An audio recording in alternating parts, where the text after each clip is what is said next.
আমার চ্যানেলে তোমাদের সকলকে স্বাগত। আজ আমরা ক্লাস 4-এর রায়োমার্টিন প্রশ্নবিচিত্রা থেকে বাংলার তৃতীয় পর্যায়ক্রমিক মূল্যায়নের সপ্তম স্কুল সলভ করব।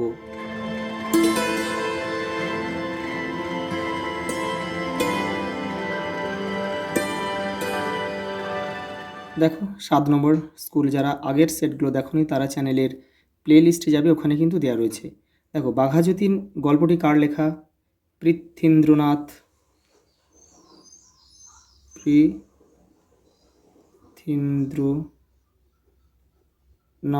মুখোপাধ্যায়।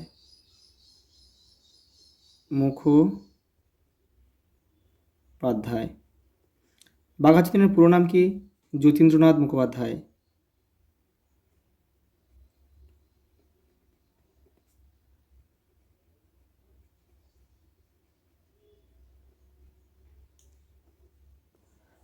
পরেরটা দেখো, সত্যেন্দ্রনাথ দত্ত কি নামে পরিচিত? ছন্দের জাদুঘর। এখানে লিখে দিচ্ছি আমি, ছন্দের জাদুকর। চৌপর শব্দের অর্থ কি? চৌপর শব্দ সমস্ত দিন রাত্রি, দিন ও রাত্রি।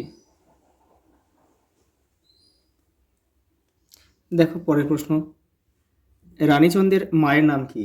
পূর্ণশশী।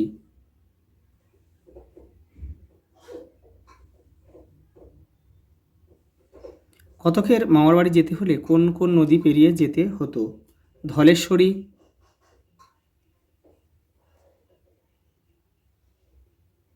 আর হচ্ছে ইছামতি।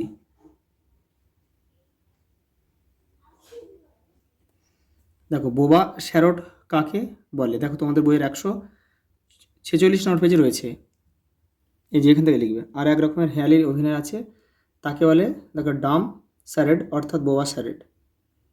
এই যে স্যারড, সে খেলায় কথা বলে না, শুধু বায়োস্কোপের মতো হাত পা নেড়ে কথাগুলোর অভিনয় করে। পরের প্রশ্ন দেখো, নীল লোহিত কার ছদ্মনাম? সুনীল গঙ্গোপাধ্যায়।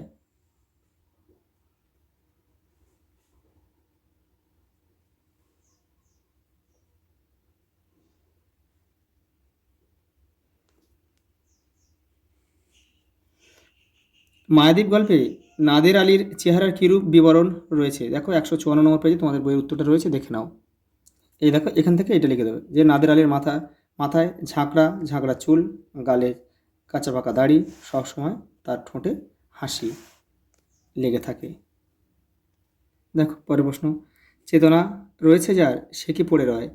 চেতনা সম্পন্ন মানুষ কী ধরনের কাজে এগিয়ে যায়? দেখে নাও। এই যে তোমরা এখান থেকে লিখবে, চেতনা সম্পন্ন মানুষেরা বিপদে ভয় পান না, তারা তাদের বুদ্ধি ও ক্ষমতা দিয়ে এর মোকাবিলা করতে চান। নিজেদের উন্নতি সাধনের পাশাপাশি এমন মানুষেরা অন্যান্যদের কথাও চিন্তা করেন, অর্থাৎ তারা দেশ ও দশের কল্যাণের স্বার্থে সবসময় এগিয়ে যান। এই পর্যন্ত লিখবে, যাদের বই নেই তারা একটু লিখে নিও। পরের প্রশ্ন দেখো, 1905 সালে বঙ্গভঙ্গের প্রতিবাদে জ্যোতি কী করেছিল? 127 নম্বর পেজে তোমার বইয়ের উত্তরটা রয়েছে, দেখো তোমাদের এইখান থেকে তোমরা লিখবে। এই যে 1905 সালে বঙ্গভঙ্গের প্রতিবাদে জ্যোতি ও তার ছোটো মামার ব্যবস্থায় জাতি বর্ণ ভুলে গ্রামের সবাই বসলেন একসঙ্গে পংক্তি ভোজনে। হিন্দু মুসলমান বামন চাঁড়াল সবাই খেলেন মহাতৃপ্তিতে মায়ের প্রসাদ। দেখো, লেখিকা চন্দের মাকে কেন জলের দেশের মেয়ে বলা হয়েছে? দেখে নাও। এই দেখো, লেখিকার মা পূর্ণশশী দেবীর বাপের বাড়ি হচ্ছে পূর্ববঙ্গে, অর্থাৎ আজকের বাংলাদেশে। সেই অঞ্চলটি নদী ও খাল বিল দিয়ে ঘেরা, এই কারণে লেখিকার মাকে জলের দেশের মেয়ে বলা হয়েছে। দেখো, মায়াদ্বীপ গল্পে নাদের আলী সম্বন্ধে কী কী বলা হয়েছে এবং গল্পে তিনি কোন ভূমিকা পালন করেছেন লেখো। এই দেখো, হেডমাজি নাদের আলী, এখান থেকে এইটা পুরোটা লিখবে, এখান থেকে এইটা পুরো লিখবে। নাদের আলী দুজন সহকর্মী ছিল, এই পর্যন্ত। পরের প্রশ্ন, সমচ্চারিত ভিন্নার্থক শব্দ যুগলের অর্থ পার্থক্য লেখো বা দেখাও। দেখো, দ্বীপ দয়বায় দীর্ঘই দ্বীপ মানে কিন্তু এটা জলবেষ্টিত ভূখণ্ড। আমি এখানে লিখে দিচ্ছি, জলবেষ্টিত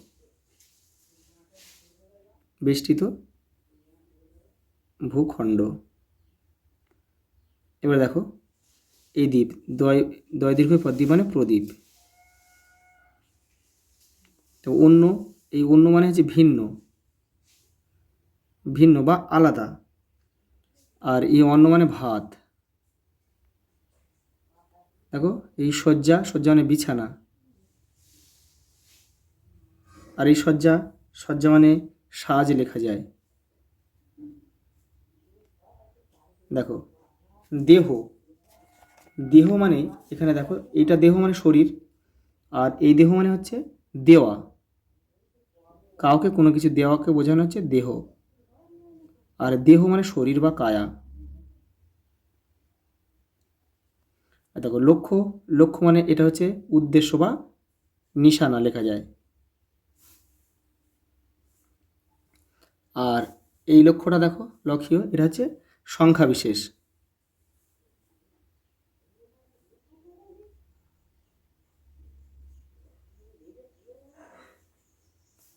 দেখো অর্থ লেখো, এটা প্র্যাকটিস, এটা হচ্ছে অভ্যেস। দেখো হর্ষে মানে হচ্ছে আনন্দে।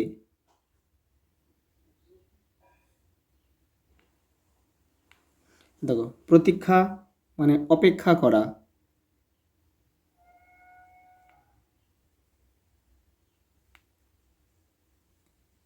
দেখো পল্টন, পল্টন মানে হচ্ছে সৈন্যদল,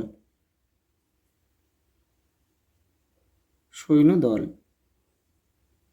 তারপর দেখো ভ্রুক্ষেপ মানে গুরুত্ব দেওয়া।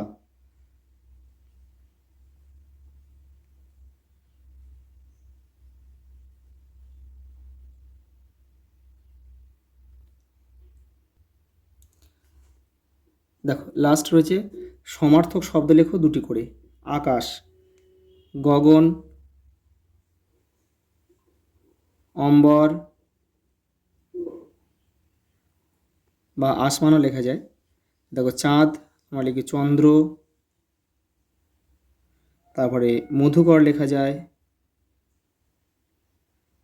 তারপরে শশী লেখা যায়, শশধরও লেখা যায়। দেখো পরের প্রশ্ন, জ্যোতি চিহ্ন কাকে বলে? দেখো এটা ছায়া প্রকাশন নিজেদের বই আছে, তাদের বই 123 নম্বর পেজে রয়েছে, আর যাদের নেই তারা একটু লিখে নিও। এই যে এখান থেকে তোমরা এটা লিখবে। দেখো কর্তা কর্ম ক্রিয়াগুলিকে তাদের ঘরে বসাও। এই যে যে ঘরটা দিয়েছে এখানে লিখতে হবে। দেখো একটি টাট্টু ঘোড়া কিনে দিলেন মামা। তাহলে দেখো এখানে, দেখো এখানে কর্তা কে বলো তো? কর্তা হচ্ছে কিন্তু এখানে মামা।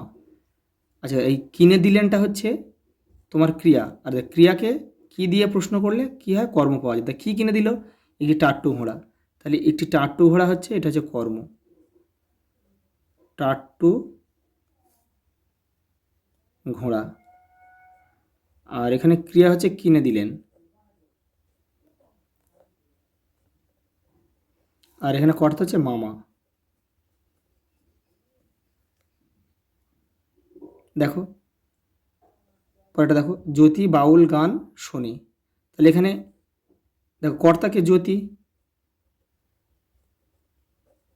আর এখানে যে এই শোনে হচ্ছে, শোনে হচ্ছে হচ্ছে ক্রিয়া।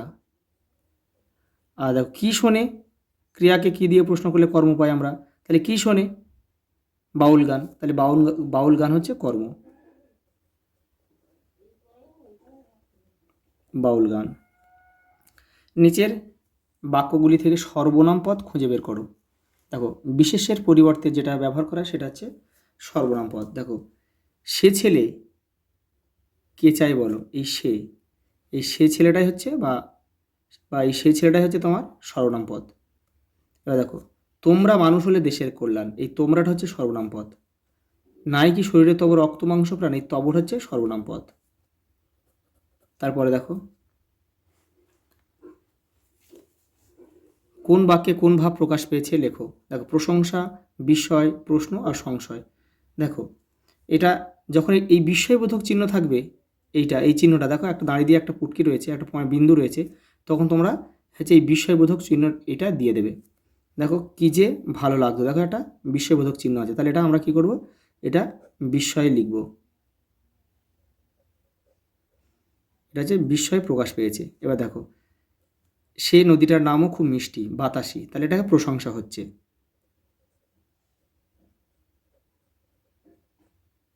প্রশংসা। তারপরে দেখো, দেখো অনেকটা যেন মানুষের মতো, এই যেন রয়েছে, তার মানে একটা সংশয়, মানে সেটা মানুষও হতে পারে, নাও হতে পারে, সেটা একটা সংশয় বোধ কিন্তু কাজ করছে। তাই জন্য এটা আমরা একটা সংশয় বোধক বাক্য লিখব। দেখো, যা চশমাটা কোথায় গেল, জিজ্ঞাসা চিহ্ন রয়েছে, তার মানে এটা প্রশ্নবোধক বাক্য।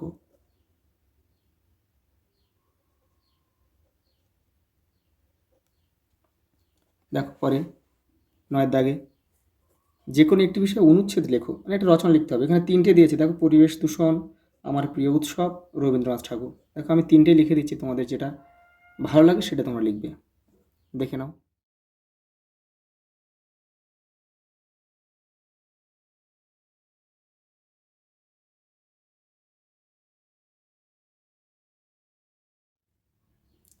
আজ এই পর্যন্ত, দেখা হবে পরের ভিডিওতে।